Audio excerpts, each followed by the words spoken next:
जेका तव्हां अॼु दुरूद जी महफ़िल कराई आहे माशाल्लाह, ये केतिरी तादाद में आहे ऐं केतिरनि ॾींहंनि खां तव्हां हिनखे शुरू कयो आहे? जी जी साईं, अल्हम्दुलिल्लाह। ही जेको आहे हिते सचल साईं सरदार ते हर साल सफ़र महीने जो पहिरियों जुमो हिते महफ़िल दुरूद पाक थींदी आहे। उन में असां सभिनी दोस्तनि खे ऐं मीडिया वारनि खे बि फेसबुक ते बि ॾींदा आहियूं त 50 लख दुरूद पाक महबूबनि जी बारगाह में पेश कंदासीं। ऐं जेको बि भाउ सवाब में शरीक थिए, भाउ असांजो भाउ या भेण, उहे दुरूद पाक पढ़ी असांजे नंबर ते तादाद SMS कनि। पोइ अल्हम्दुलिल्लाह हिन साल सचल साईं जे हिन प्रोग्राम में असांखे जेके दुरूद पाक मिलिया आहिनि 95 लख ऐं 40,000 अॼोके हिन महफ़िल में दुरूद पाक मिलिया आहिनि। ऐं उन खां अलावा दुरूद किरोड़ी 2000 तस्वीरूं दुरूद किरोड़ी क़ुरान पाक जा 4 ख़तम पाक उहे मिलिया आहिनि। ऐं उन खां अलावा ॿी सलवात आहे। पोइ जुमिले जेका बि थी अलाह तोखे तुंहिंजे हबीब खे गवाह करे उहो महबूबनि जी बारगाह में पेश कईसीं। ऐं जेको अल्हम्दुलिल्लाह हे जेको एडवोकेट हाई कोर्ट आशिक़ रसूल मोहतरम जनाब साईं मुजाहिद हुसैन फुलपोटो साईं बादशाह साईं जन हे प्रोग्राम कराईंदा आहिनि।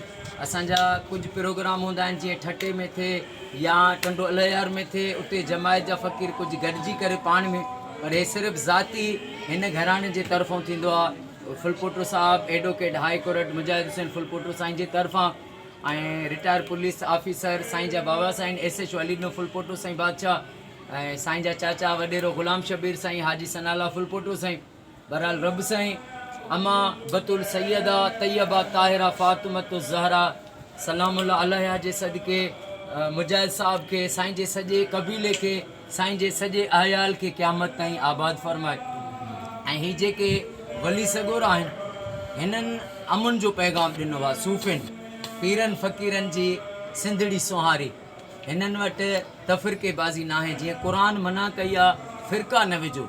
असांजी जमायत में बि सन 2000 में मां तनज़ीम ठाही ऐं सुन्नी शिया सभु गॾु आहियूं। असां अहले तशी वारनि वटि बि दुरूद पढ़ंदा आहियूं, अहले सुन्नत वारनि जे घर बि ऐं वलियुनि जे दरगाहनि ते बि।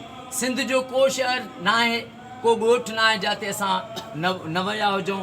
जेकमबाद हुजे, घोटकी हुजे, टंडो अलयार, ठट्टो, हर सिंध जे सॼे हर जाते बि कोई चवंदो आहे असां उते दुरूद पाक पढ़णु वेंदा आहियूं।